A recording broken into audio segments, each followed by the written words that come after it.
I know I'm kind of like grazing it a little bit because it's in the position, it seems bigger than it is, but Right. it is what you make it to be. And for me to gain trust.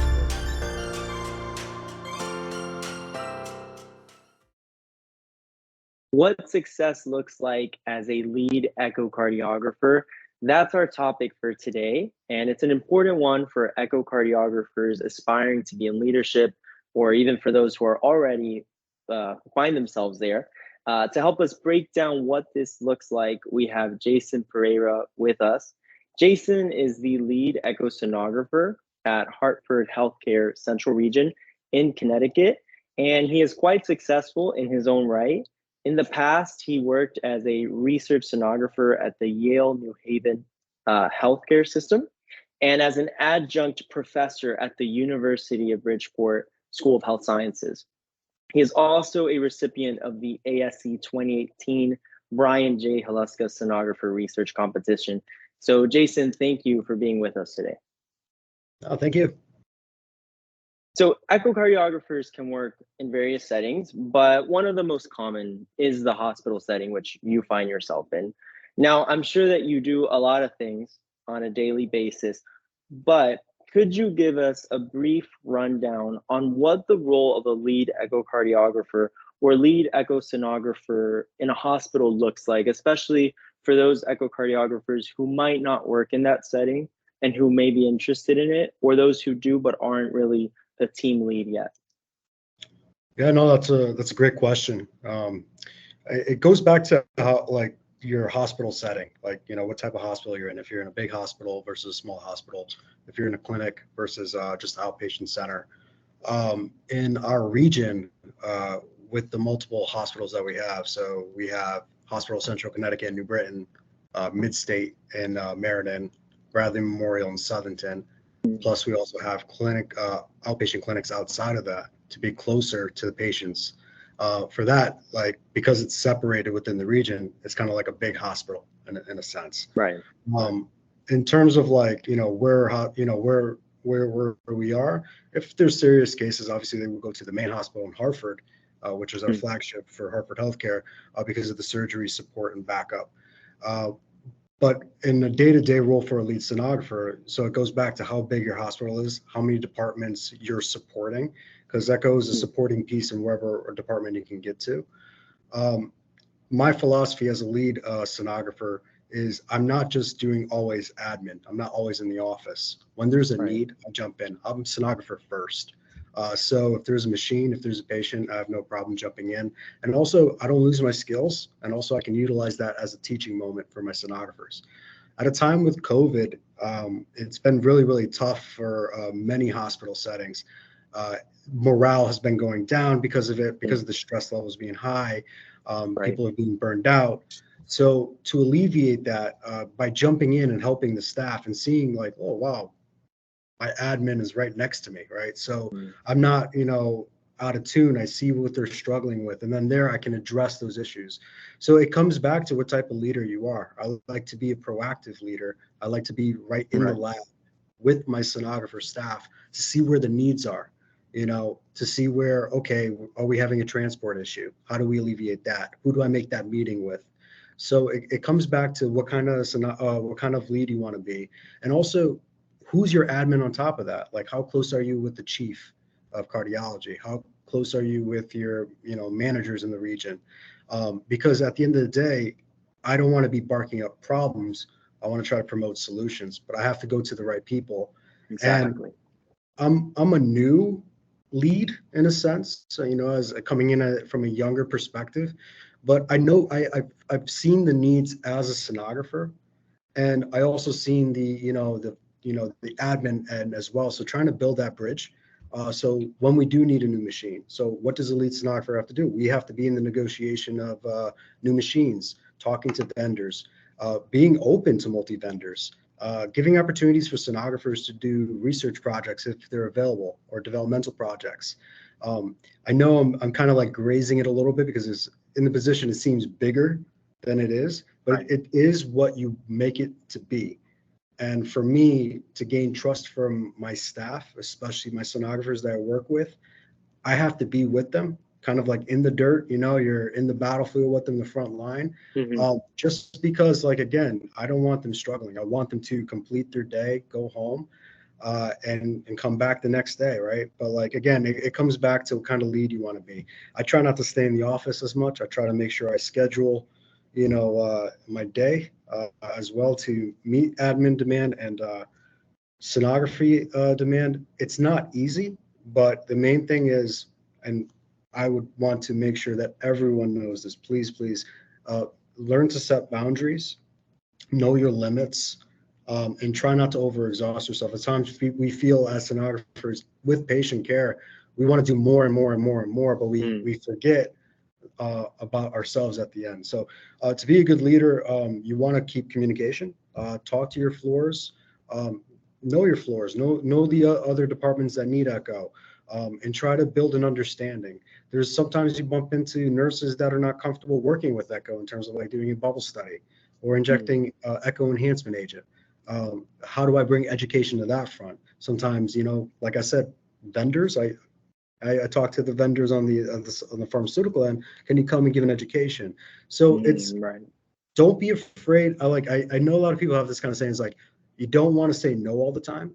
You always want to say yes. But the other thing I want to kind of put in, don't be afraid to ask. And I think Right. when you start to ask, don't take it as personal. You just ask to open up a door or to figure out where is the solution, like where do I go next? And networking and connection is very important. So I think once you start at a hospital level, it starts getting easier when you go outside. And like, guess we're going to be sooner or later talking about how do you network outside in terms of like Right. foundations and conferences and those big societies as well. But the main thing is don't forget, especially for the sonographers, as the ones that want to be a lead, you know how to be a sonographer, you know how to scan. Don't forget that. That's always something very important when you bring it to your sonographers. Don't be out of touch. See what the struggles are in portable, seeing the struggles are from transport to come down. Is your space big enough? Okay. And then those are things you bring up, not as a problem, but as something where you want to always make sure you bring it back to patient care. How is this going to be better for patient care? So then everyone will start to see, well, we want everything good for patient care. We want to make sure our sonographers are fully equipped, ready to go, and healthy to treat those patients as well. So don't forget those things. Those are very important points I want to point out. And again, I say, I'm learning as much as I can from my, from the admin that I'm with that were leads at one time, and trying to take, every tidbit, every learning moment, and that's the thing. Every time it's a learning moment, and when you go with the perspective of, I'm going to walk out of this with a recommendation. I'm going to walk out of this with, something to improve on. Okay, it's not all or nothing, and I think that's the main thing. What can make a position really tough. So yeah, so what's a lead? You are a sonographer, so don't forget to scan, so you jump in at any time. You are admin. You are also the connection, the bridge to how do I get, the equipment that I need. You're also that admin on how do I get to these patients, not in just in the hospital level, outside of the hospital. How do we support clinics? How do we make that rotation happen? And also you're part of recruitment. How do you get the best sonographers with you? Right. How do you connect with schools that are nearby to take on the student? Yeah. It seems like a lot, but after a while, once it becomes familiar, it's like practice. Everything we practice, and over time becomes easier. So yeah, and I think I want to touch upon. I think I already mentioned this. Departments like pharmacy, all the floors that you deal with, anything that touches echo, make sure you have a connection with them. That's great. I mean, it's a role that has many aspects then to it, for sure. Now, one that I think I wanted to ask you about is the role of educator, because as a lead, do you do some training, or is there someone else in your lab or in your hospital that helps you with that? Because it depends, right? I mean, it can get very complicated when you have new technologies and things coming in. To get that education, or do you depend a lot on the vendors? Because that's something I've heard of before, right? The lead asking the vendors to come in to teach the sonographers the new technology. So how do you run that aspect of it, for example? No, it's a great question, by the way. And this is where I'm going to bring up. I noticed I wrote a piece on AI, and I think as the vendors are working to give us the best and the latest equipment, the AI portion that comes into the play helps us teach our sonographers. So it's kind of like when there's like a automation of like a measurement, it's awesome. So you go back to the measurement, you teach the measurement, and repetition is very important. So it gives something for the new sonographer or the student to strive for. So going back to how do we do it here in the central region? When I came on, there was no student. So we brought on a student, me and the lead at the time, who's now our technical director, Bhavik Patel, thought it was best that we bring a student on board because we were worried about the limits on how many techs were out there at the moment. So we paired up with a local school, Hoffman Hart, out in St. Francis Hospital, a great echo program here in Connecticut, and they gave us a student for the year. Now, again, as a lead, it gets really tricky, right? You always want to have your point sonographer to train the student and also rotate the student with all the other sonographers. I took it upon myself when we took the student because it was fairly new for us in the region. I trained her for 2 months, and she was with me constant for 2 months, just kind of building the foundation. And by the time she was done with me, when I passed her on to the sonographers, just to get the chance to scan and everything, she was already a leg up. So it wasn't too much burdensome. It wasn't, I was trying to limit the amount of teaching and also trying to get to the patients for the sonographers as well. Right. So it comes back to, looking at what you can do. So at that time, I was okay to be scanning with this student for 2 months. We were down a staff member, so I was kind of taking in. Next year, that's a good question. We have to revisit that. I still want to do that kind of 2 month with one sonographer, build that foundation before we send them out. And I have no problem. I think it's awesome having a student because they're learning something. And it's great when you bring up that topic, you bring it to your staff, it's a refresher, right? Yeah. Echo is so big in terms of like knowing all the pathologies, knowing everything all at once is hard, but it's also good to kind of have that revision. So the education piece comes in when students are involved. The vendors also supply us with that education via Zoom, or they can come in for, give us a run through with their specialists on how to utilize the machine. So taking advantage of those training sessions as well. So I think having both really works out. Okay.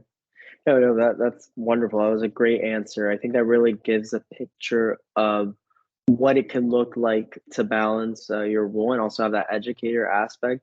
And I think it ties into what you were saying of still staying in the field. You don't want to have too much of a disconnect from the sonographers on your team and students that come on board.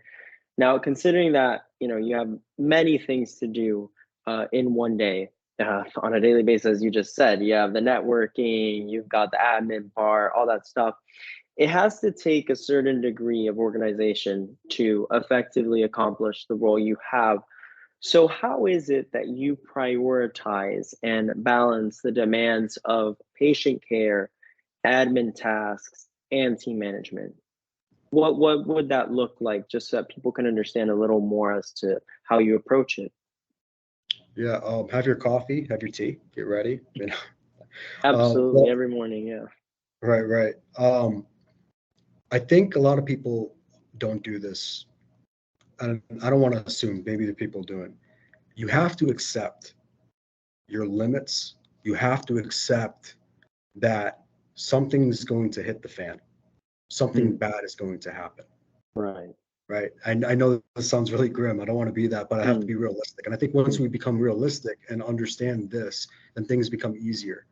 So it becomes really stressful and it becomes scary, or to some that they don't even want to touch the position, especially admin position, because they want to make sure everything runs well. And when something bad happens and you take that upon yourself, like you messed up, like you didn't have the hindsight, or you overcompensate by jumping in and trying to do all the echoes or trying to cover everything, Yeah. it defeats the purpose. It also defeats the purpose if you're telling your staff to scan even more just to get over the volume. The reason why we have these problems, right? When the volume is too high, when there's not enough staff, when we couldn't get to the patient. And it's hard to accept, especially if you're in a position where you want to show that you're competent. You have to accept those failures. You have to accept that things are not going to go in your way. Why I say that is because then the hospital and then everyone around will see the problem and will address the problem. I think we try to put a Band-Aid on it so many times. And if you think about it, you can't put a Band-Aid on an open gash, right? Yeah. You have to address it. You have to mitigate it. You have to, get other people involved to help, support it. So it's a systemic thing. And like I said from the beginning, it's very important to network, to connect with departments. I know at first it might be overwhelming, but at first you have to sit down, take a breath and go, okay, what's important now? What's the need now? And if you couldn't get to it at the end of the day and providers are frustrated, everything, that's good, as much as it sounds bad. It brings the need up, and then we can work at it as a system. I've seen departments, great labs, by the way, great techs, scan like crazy, just trying to get over and then burn out. And then the next day, that's an expectation. That's an expectation. But they didn't address the problem. So I want my staff to work efficiently, to work appropriately, healthy for them, healthy for the patient. I don't want nothing rushed. And again, if you can't, get to it, accept it. Accept the failure, but it's not a failure. It's just a new thing to work on. Because imagine if you get everything done, you come in the next day, there's nothing to do. What are you going to do? Sit in your office? You get bored, right? Yeah, so exactly. Right. It's good that these problems come. And I know some people don't like the idea of problems. They try to address everything to avoid a problem, right? Well, that's not healthcare. Problems are going to happen, right? Yeah. We have to address them. And how do we address them? So going back to the whole admin thing, how do you balance out everything? Again, be realistic, go in. If you want to do a huddle with your staff first thing, that's awesome. Make sure you have a schedule ahead of time, having everything covered. If you're short, make sure that you have enough time to do your admin and to go in. That's my perspective. I'm a lead that likes to scan. There's some leads that don't. Also, it's a bigger system, right? And where we are, because we're growing, we hired another lead tech. So I have Patrica Coso, who was with us as a tech here. Now he's promoted to a lead and he's over at Midstate. So now he's on the other side of the region where I can't always get to, but we've resolved that problem. Now, how'd that position come around? There was a volume that's high. We were failing to get to the patient. And what does that do? Arc it up. We work together. We bring everyone together. We open a position. So that you have to show the need. You have to show how it's going to, directly affect patient care. And again, at the end of the day, don't forget, it's all about the patient. And also, don't forget, it's all about you as well. Reflection, take your PTO seriously. Time off. I try to not answer my email when I'm at home. I know it's really hard when you're admin, you go home, someone calls, there's a problem, whatever. If you're on that kind of call situation, try to limit it as much as you can, just so you can address it the next day when you're at work. Right. And also, we're a team. Pass it on. I have my managers ready to go to pick it up when I'm not there. If he's not there, I'm picking up. If I'm not there again, Patrica's picking up. We're working together. It goes back to the whole mindset of a team. So sorry for the rant, but it's so much it's so much more to this position, but you can really simplify it. Just remember, you can't eat a horse in one day. I guess you have to. Yeah. Was it an elephant? I don't know the analogy very well, but anything I'm not really that big, sure, but anything big. And it's you make a good point. I mean, it's very important to delegate. I think maybe the temptation too is for a new lead to think, well, I have to, run the whole ship. But like you say, it's a team and no one person can do it all. So that's a very good point. It's something to keep in mind, to not fall into that temptation of thinking, man, I got to be like super sonographer, do everything. And that's so important to develop others. You can't develop others if you don't delegate any work to anyone else or any issues so that they get an opportunity to resolve them too. So moving a little now towards tech and changes in Echo, which you touched upon briefly when you mentioned AI. In our last episode, we had Kristen Billick, who is the Echo Lab manager at Scripps Health over in California.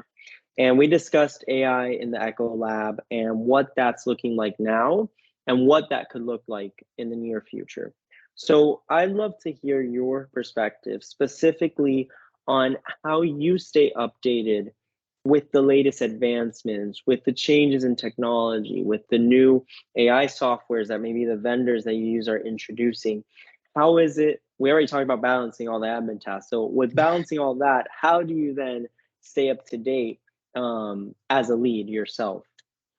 Right. I think one of the greatest things of, with AI coming in and with all the new machines and all this new technology coming in, it forces us to learn, because at the end of the day, I'm bringing this machine in. I got to make sure my staff is able to use it. And I have to make sure the docs are able to use it. When it comes to being up to date, well, how do I integrate it with my lab? Then it makes it easier for me to build it into my schedule. I think that's kind of the sense. What we try to do here is every month we do a case conference. It will be either me or another sonographer.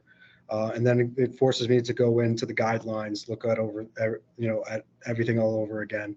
And also, if there was let's say if there was a sonographer that did scan, they didn't measure the mitral valve very well in terms of regurgitation. I take that moment not to just only talk to the sonographer, but I take the whole lab in and we'll go over it. So it kind of gives me another way to go over MR. And before I even do that, I can't just go in, let me cover all my bases, right? So I'm looking at the guidelines, looking at what is mild, severe, breaking it down, and also breaking it down simply. So when they go into it, it's not overwhelming to do. I know a good scan will come with confidence. If they're confident to do the scan, all right, if they're ready to go, if they're not overwhelmed, they will know those steps, right? And also just, call me as well. Like I'll come in and I'll try to help out in that front. Sometimes there's a scan, someone will do a scan that is out of our scope, like an adult congenital case, for example. They're a pediatric scan. We don't deal with pediatrics in the adult world as much, but they grow up. So when you get those type of hearts, it'll throw you off because you're used to the adult anatomy heart, and then with minimal intervention that we're kind of used to, we see everything about. But when you see someone with one ventricle, you're like, whoa, what am I doing? What's the best way to address this? That gives me an opportunity to look it up and break it down and look at different modalities and show them. And then they go, well, how do we prepare for this? And I'm like, that's a good question. So let's sit down and let's work on this. What are the key things that we need, right? So that helps me stay up to date. If it's practical, if it's something I can apply to my lab, if it's some case that was out of nowhere that we could answer it better. Also taking the doctors into the mix, having them talk about the case with the sonographer, so they feel supported. They understand what the reader is looking for. So, and also I can't drop this without the society that helped make me in my career. The American Society of Echo, ASC, has a vast amount of information and a vast amount of resources, from the research end to the guideline end. Also, if you go to conferences, great speakers that get you the up-to-date stuff. And also, what's cool about it is you go to these conferences, you see the latest greatest docs in the field, plus with the modalities there at the same time. You're seeing all these machines, and just also build upon this. Find a local chapter near you if you have a local chapter. So here in New England, we recently made a chapter, the New England Society of Echo, and I just went to one meeting recently, so I'm not fully involved yet. So I'm trying my best to try to get involved as much as I can, but not just me, but also my staff. If I can get some of my guys here to go into this local chapter, if they can't make it to a national chapter, if they can't fly out to like Portland, Oregon, which I guess the AC is next year, do something local, right? And try to get involved in that front too. Again, I tell people resume builder, but just try to find the time to do it.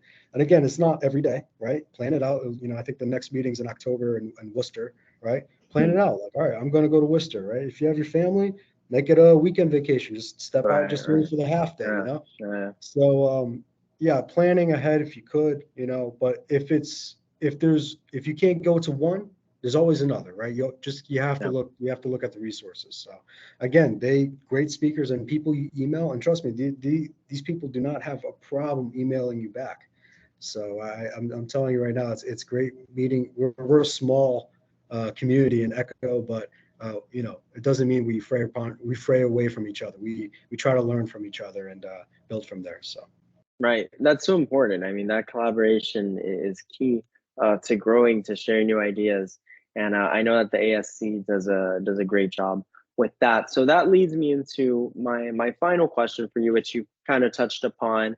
But maybe you could tell us just a little bit more about your involvement with the ASC, especially how it benefited you to get to where you are, because this is something that Kristen Billick had mentioned in the last episode, how her involvement with ASC was important for her through the Leadership Academy, mentorship program, things like that. I know that you were a recipient of a research competition. So maybe you could just touch on that briefly and tell our viewers a little bit about the role it played for you. Because now we know how it plays as a lead, right? As your continued involvement. But in the past, what did that contribute in particular? No, 100%. So when I went, I was I'm an alumni of Hoffman Hart. When I went there, Richie Palmo was the educator, and also Anita Kelsey was the director of the program as the cardiologist. And when we signed on, they wanted us to sign as our membership for the ASC and go to the ASC. That was the first thing they taught us as a student. And when I went there as a student, it just blew my mind. Like all these, doctors, all these talks to go to, and the connection, the networking. And at first, if you've ever been to a conference, you feel awkward. You don't know. You're just going around. You're just introducing your people. Sometimes it's a short talk and just move on. But the more you go to these conferences, then people start to recognize you, right? But then it's not just going there. It's also like connecting. How do I connect? So I was grateful to be at Yale with Dr. Lisa Sugang as my director and also my mentor at the time, because I couldn't do this research project without her. At first I thought we were just doing it for a poster, but then all of a sudden I'm in a research competition, and and to win it too, it was just baffling. But like, even if I didn't win, just put it that way, I was just happy to be there. I was just happy to be recognized and to bring a poster in. And then the next year, I'm trying to figure out what case can I submit, or what else can I do to get involved. So I reached a point where I then applied for my fellowship of the ASC. And I got that. And then from there, because of the work I've done, and I'm telling you, I don't want people to think their work's wasted. You volunteer, you're doing some research stuff, you're doing some teaching, you're doing some stuff locally. That helps you to get your fellowship at the ASC. And then from there, being a fellow of the ASC, I had an opportunity to start submitting, to applying for committees. And I recently agreed to a research committee. So hopefully, I'm just waiting on them. I know these committees are just like, they meet, different times of the year, but that's another start. Getting involved in the committee, get involved here. And then, obviously I went through the ASC route. I'm happy to hear about the local stuff that's happening, the local chapter in New England, which is great for those that are not going to the ASC. They can do it locally and then build their way in. So there's other ways to get your fellowship. There's other ways to connect in the community. And the main thing is you when you network, wherever you go, when you apply, someone's going to remember you. They're going to be like, oh yeah, apply to this hospital. Yeah, you were great. This, so like, important. Right. So I was lucky enough to, when I came to Hartford Healthcare, like I already knew Bavik, I already knew Dr. Gantos, Andre Gantos, who's a fantastic interventional cardiologist and our chief cardiologist, right? So again, being close with someone, making the day-to-day easier in terms of how do we get to these patients? How do we, work with our vendors and stuff like that? But I wouldn't come here if I didn't know them, right? So it comes back to, how do you network? How do you work with, like, say, hey, I'm going to be moving to New Hampshire, or I'm going to Maine, or, if you go into these chapters, you have someone to connect with, it would kind of lessen the burden of like when you're throwing your applications out there, right? So connecting, and you never know, it's not always hospital setting. It could be in industry. You can be working with the vendors. You can be doing developmental in the research end. And there's so much to do in Echo. And especially, I know AI is a big talk. There's a lot of AI jobs, and there's a lot of them in medicine as well. So, I mean, like I say, stay tuned, keep talking, keep asking. You just don't know. You might end up connecting with someone. So I was taught at I think a young age, someone told me, the best person you meet is the next person. Right. Yeah. That's the way you want to address anyone you meet. Anyone, like, could be a simple hello, whatever. The best person you're going to meet is the next person. And I think when you have that mindset, it makes it easier to talk to those different floors in the hospital, to talk to those different departments, to talk to nurses and doctors that are out of your scope, and then going out and networking. You know, fear is the mind killer. If you are a fan of Dune, the book series, I do recommend. Yeah, fear is the mind killer. So fear is going to not help your mind grow. It's not going to help obtain all that knowledge. It's not going to help you, grow in this field and meet other people. So, yeah, meeting people are scary, but the next person you meet is the best person, because you know what? Something might come out of it. Yeah, such great insights, honestly, and so important. I think this emphasis on networking, it really shows how the opportunities in Echo are plentiful. There's a lot of great people in the field who are very willing to help. So I think that your advice, especially to newer echocardiographers, is so important to put yourself out there, to go to meet people, to be involved. That's similar to what Kristen had said, how you could just do your CMEs and be done with it, but there's so much more that one can tap into, right, to grow. So thank you so much again for your time. I hope that this discussion serves as a guide for our viewers. I think that all of your insights are excellent and can really even help current lead echocardiographers just to hear what it's like for someone else in another hospital. Awesome. Thank you so much. Thanks for having me. And good luck, everybody.